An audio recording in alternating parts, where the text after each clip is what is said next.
안녕하세요. 오늘 제가 리뷰할 제품은 시드물에서 나온 민중기 EGF 앰플 플러스 디판테놀입니다. 시드물에서 나오는 대다수의 제품들은 메인 성분을 이름에 넣은 제품들이 많아서 제품 이름만 봐도 어떤 건지 너무 잘 알 것 같은데요. 이 제품 역시 시드물에서 베스트 제품 중 하나인 EGF 앰플의 디판테놀 성분을 첨가한 앰플이구나 라는 것을 알 수 있겠죠? 지속되는 코로나의 마스크 장기간 착용으로 인해서 지금 피부에 필요한 것은 진정과 재생류인데요. 그러다 보니 보통 진정과 재생에 관여하는 성분인 병풀, 시카, EGF 성분이 들어간 화장품을 고르게 되더라고요. 트러블이 있는 부분에는 트러블을 진정시킬 수 있는 제품을 사용해야 하지만 제가 지난번 아누아 어성초 77 토너 리뷰 때 마스크 트러블을 예방할 수 있는 방법 3가지 중에 세 번째로 피부가 외부 요인의 영향을 덜 받으려면 결국에는 피부 장벽 강화에 힘써서 피부 자체를 튼튼하게 만드는 것이 중요하다고 얘기를 했었어요. 그래서 오늘은 그 피부 자체를 튼튼하게 해줄 수 있는 제품들 중 한 가지를 리뷰해보려고 합니다. 시드물 EGF 앰플 플러스 디판테놀에는 유효 성분 몇 가지와 천연 방부제 역할을 하는 추출물 2가지 해서 총 7가지라는 아주 심플한 성분으로 구성되어 있어요. 첫 번째 메인 성분인 RH 올리고펩타이드 1은 미국의 스탠리 코엔 박사에 의해서 발견되었는데요. 1962년 쥐의 턱밑샘에서 추출한 물질을 갓 태어난 쥐에게 투약한 결과 다른 쥐에 비해서 눈을 빨리 뜨고 빠른 치아 생성을 목격하였다고 해요. 또한 피부 세포에 분사하는 연구를 한 결과 강력한 세포 증식 효과가 있는 것을 알아냈습니다. EGF로 불리우는 이 성분은 상피세포의 성장 촉진 인자라는 의미고요. 1986년 노벨상 수상을 받으면서 유명해졌어요.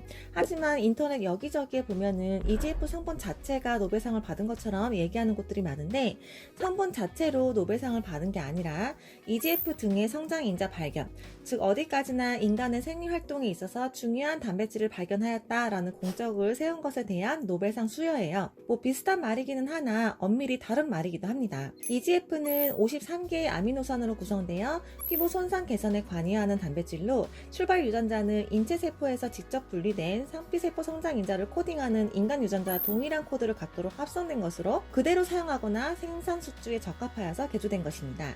2005년 이전까지는 화장품 성분에 대한 정식 명칭이 없어 주로 화장 등 피부 재생 분야에 사용되어 오다가 2005년 이후 휴먼 올리고펩타이드 1이라는 정식 명칭으로 등록되어 현재는 RH 올리고펩타이드 1로 명칭이 변경되었고 화장품 원료로도 사용되어지고 있어요. 상피세포 성장 인자인 만큼 화장품에 들어갔을 때 주로 피부의 재생 주기를 정상화하고 손상된 피부 장벽을 강화시켜서 처지는 피부를 탄력 있게 가꾸는 데 도움을 줍니다. 기본적으로 EGF는 사람이 체내에 가지고 있는 인자로 적게 가진 사람도 있고 많이 가진 사람도 있고 또한 나이가 들면서 EGF는 감소해서 신진대사나 세포의 재생 능력이 점점 늦어짐에 따라 각질층이 두꺼워지고 피부가 자생력을 잃고 또 이로 인해서 피부의 개선이 어려워지기 때문에 어린아이와 성인의 상처 회복 속도가 차이가 나는 거예요. 아무래도 슬픈 현실이죠. 이론상 보면 너무나도 좋은 이 EGF 성분이 1g당 생산 비용이 대략 2억 원 정도라고 하는데 이렇게 비싸게 만들어낸 EGF가 불안정해서 피부에 적용하기까지는 쉽지가 않다고 해요. 또한 화장품을 사용할 경우에 0.001% 이하로 사용이 제한된 성분이라서 EGF 컨셉의 제품을 구매할 경우에는 꼼꼼하게 확인을 해봐야 합니다. 최대 한도는 정해져 있지만 최소 함량 표기가 빠져 있고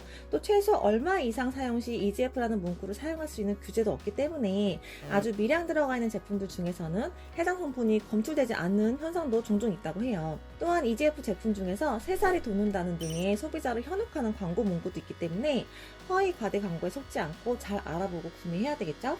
민중기 EGF 앰플 디판테놀에 들어간 EGF는 저온 리포즈마 공법으로 흡수율을 극대화하였고 영국산 프로비타민 B5인 디판테놀을 10% 함유하여 약해진 피부 관리와 장벽 강화에 도움을 줄 수 있게 만들어졌어요. 하지만 주름 개선 기능성 화장품으로 인증받은 부분은 EGF 성분은 아니고 아데노신이라는 주름 개선 기능성 성분으로 인증을 받았다고 하니까 이 부분 혼동 없으시길 바랍니다. 이 제품을 사용한다고 해서 피부가 갑자기 막 재생 능력이 뛰어나게 올라가고 진정 효과가 드라마틱하고 그런 걸 기대하고 사용하시면 안 되고요. EGF라는 성분은 이론상으로는 정말 좋은 성분이긴 하나 피부에 적용했을 때 쉽지 않은 부분들이 분명히 있고 EGF뿐만 아니라 이론상 좋다고 하는 유효 성분들이 화장품에 들어가서 피부에 적용시키기까지는 어느 정도 한계가 있다는 걸 받아들이고 어느 정도 그냥 도움을 준다 이 정도로만 생각하고 사용하시면 좋을 것 같습니다. 자, 그럼 제품을 한번 살펴볼게요. 어두운 용기에 들어가 있는 걸 보니까 내용물의 변질을 최소화하기 위해서인 것 같고요.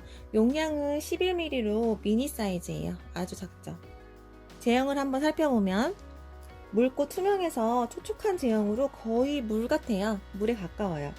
저는 앰플류를 사용할 때 얼굴에 직접 스포이드를 떨어뜨리는 편인데 이 제품은 얼굴에 직접 떨어뜨리면은 또르르 하고 금방 또 떨어지기 때문에 고개를 확 젖혀주거나 아니면 손등을 한번 거치는 방법으로 쓰고 있어요. 향은 무향이고요. 바르고 나서의 촉촉함은 많이 남는 편은 아니었어요. 바르자마자 거의 싹 흡수되는 편이라서 보습은 충분히 추가로 해주시는 게 좋아요. 보면 지금 싹 흡수가 됐고요. 조금 더 지나면 거의 뭐 안 바른 것 같이 이렇게 싹 흡수가 되더라고요. 제품 안에 들어간 EGF나 식물성 성분들을 보다 좋은 품질로 유지하기 위해서는 냉장 보관을 권장한다고 하고요. 장기간 보관 시에는 필수적으로 냉장 보관을 해야 된다고 해요. 저는 매일 사용하기 때문에 2달이면 다 쓸 것 같은데 그래도 냉장고에 보관해서 사용하고 있어요.